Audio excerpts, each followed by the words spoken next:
Assalamualaikum warahmatullahi wabarakatuh. Nama saya Nada Zarta Songko dan teman saya Tamara Sari Dewi. Kali ini kami akan bercerita tentang Blancon dan VirtualBox. Linux merupakan sebuah jembatan yang menghubungkan antara perangkat fisik dengan kode instruksi pada program. Linux juga merupakan sebuah perangkat lunak yang dipublikasikan kepada banyak orang atau open source. Linux dapat dijalankan secara langsung atau menggunakan aplikasi lain, salah satunya adalah VirtualBox. VirtualBox merupakan sebuah aplikasi yang juga dipublikasikan kepada banyak orang atau open source yang berhubungan dengan virtualisasi atau dapat diartikan sebagai membuat sesuatu menjadi seolah nyata. Blancon berasal dari kata blank atau kosong dan on atau menyala. Blancon merupakan distro turunan Debian yang dapat digunakan secara gratis karena dipublikasikan kepada banyak orang atau open source dan di bawah lisensi GPL. Kelebihan: memiliki sistem yang cocok untuk hampir semua hardware VGA, dapat dijalankan dengan mudah karena ringan untuk ruang harddisk yang minimal memiliki kapasitas 6 GB, gratis karena merupakan sebuah perangkat lunak yang dipublikasikan kepada publik atau open source, dan memiliki kemampuan untuk penulisan beberapa aksara yang ada di Indonesia. Kekurangan: distro Linux terkadang masih tidak mendukung para pembuat permainan, tidak ramah pengguna atau user unfriendly, dan beberapa aplikasi Windows tidak bisa dijalankan di sana. VirtualBox adalah sebuah perangkat lunak atau software yang dapat digunakan untuk melakukan virtualisasi atau dalam kata lain membuat simulasi dari bentuk aslinya. Dengan VirtualBox, seseorang dapat menjalankan lebih dari satu sistem operasi. VirtualBox juga dapat digunakan sebagai media pelatihan menginstal sebuah sistem operasi. Kelebihan: mudah untuk digunakan karena memiliki perintah yang jelas, gratis karena merupakan perangkat lunak yang dipublikasikan kepada publik atau open source, dapat menyesuaikan kinerja dari CPU dan VGA, dan mendukung banyak disk virtual. Kekurangannya: sulit menggunakan USB, hanya tidak berfungsi dengan optimal saat bermain permainan, dan menghabiskan banyak ruang memori apabila tidak mahir mengaturnya. Jadi ini tampilan utamanya itu seperti ini. Ada new setting karena kita mau buat dulu, jadi kita klik yang gambar bintang ini kayak new. Habis itu kita kasih namanya bebas, mau apa aja. Sini aku beri nama Tamara Blancon. Terus tipenya kita ubah jadi Linux.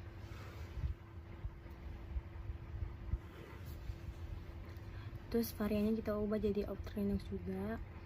Kalau folder simpannya bebas, mau di mana aja. Terus kita next. Ini memory size-nya kita ikut bawaan aja sesuai PC dan laptop kalian. Di sini kita pilih yang create a virtual hard disk now. Di sini kita juga pilih yang VirtualBox disk image. Kalau udah next.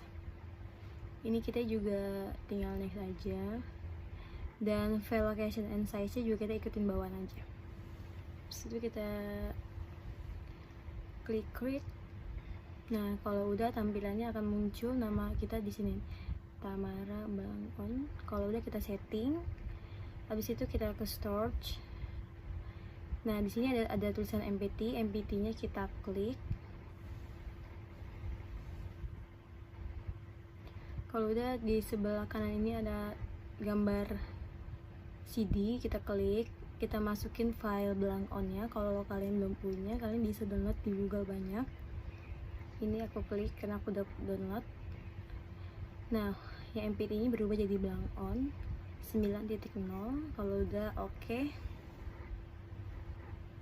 Nah, kalau sudah, kita klik di titik ini ada pilihan, kita pilih yang headless start. Kita buat lihat dulu apakah sistem tadi yang file kita masukin itu bakal running atau tidak. Ini kalau udah kita tinggal kita klik show. Nah, di sini filenya dia minta untuk dijalankan, berarti kita klik aja start. Oke, kita cancel. Jadi kita tunggu aja sambil dia loading. Agak lumayan lama. Nah, ini kalau udah tampilannya seperti ini, kita besar dulu biar enak. Nah, di sini tulisannya welcome to Blancon. Di sini tulisannya masih bahasa Inggris, tapi bisa kita ubah ke bahasa sesuai bahasa kita, yaitu bahasa Indonesia. Jadi berubah ke bahasa Indonesia. Dan kalau sudah, kita scroll ke bawah, kita klik yang pasang blank on. Ini memorinya kita ikutin aja bawaannya, jadi kita klik yang 8 GB. Kita berikutnya, di sini personalisasinya kita tulis nama yang kita inginkan aja, atau nama sesuai kita. Karena di sini ada nama aku, nama saya, dan nama teman saya, Ara. Jadi saya mau nyoba. Gak bisa, jadi ini harus satu nama aja. Jadi ya udah, saya pakai nama saya aja. Di sini namanya juga tetap nama Tamara, nama pengguna Tamara. Kata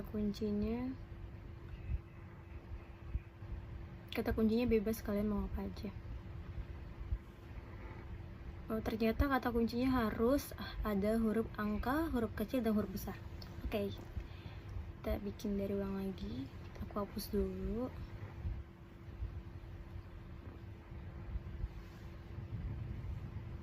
Oke, udah.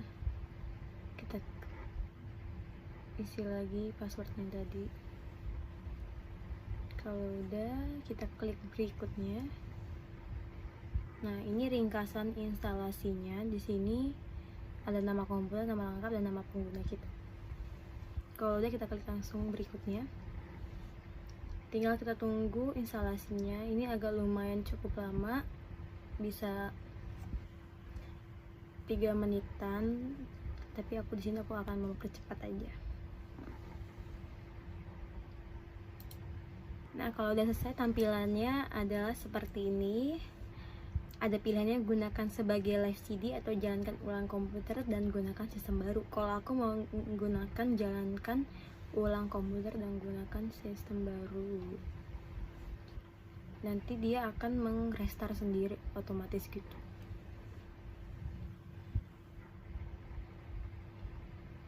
Nah, ini udah aku klik, jadi agak lumayan lama. Tunggu aja. Jadi tampilan utamanya seperti ini.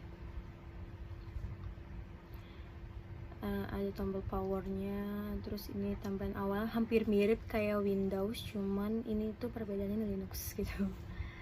Jadi kita masukin password yang tadi udah kita buat.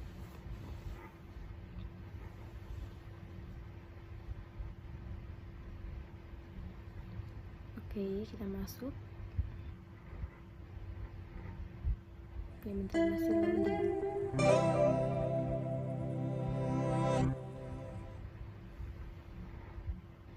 Nah, ini dia tampilannya, polos seperti ini, cuma wallpaper biasa. Di sini ada tombol buttonnya gitu. Nah, ini banyak banget pilihannya, hampir sama kayak, mirip juga kayak Windows gitu kan, home buttonnya. Ya, seperti itu. Di sini ada aksesoris, grafik, internet, perkakas, sistem perkantoran, permainan, rupa-rupa, suara dan video, utilitas lainnya, dan masih banyak lagi. Jadi selama aku menggunakan Linux itu lumayan kaget karena emang belum terbiasa juga. Jadi di sini banyak banget, hampir sama banget, mirip kayak Windows, cuman bedanya ini lebih menggunakan sistem aja, menggunakan VirtualBox kan bedanya. Tapi kalau kita ingin menggunakan Linux langsung tanpa menggunakan VirtualBox juga bisa gitu. Cuman ini saya menjelaskan cara instalasi menggunakan VirtualBox gitu. Ya, isinya seperti itu, banyak pilihannya.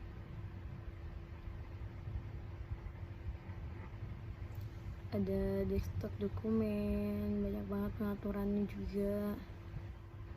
Ada akun daring, ini semuanya lengkap banget, hampir sama kayak di Windows. Cuman emang perbedaannya ini kayak kita sudah lebih sering menggunakan Windows aja. Nah, di sini passwordnya bisa kita ubah lagi. Tadi misalnya kita mau ganti password juga bisa kayak gitu. Di sini banyak banget menu-menunya, pilihannya. Kalau kalian mau coba bisa aja langsung download VirtualBox-nya dulu, habis itu download file Blank-on-nya. Kesimpulan, hasil yang didapatkan dari pengalaman menggunakan Blank-on 9.0 dengan bantuan VirtualBox adalah pengguna belum terbiasa menggunakan distro Linux tersebut setelah mencoba beralih dari Windows. Namun, distro Linux Blank-on 9.0 memiliki tampilan unik dan menarik. VirtualBox juga sangat membantu pengguna dalam mempelajari cara menginstal sistem operasi lain tanpa harus menghilangkan sistem operasi lamanya. Sekian dari kami. Terima kasih.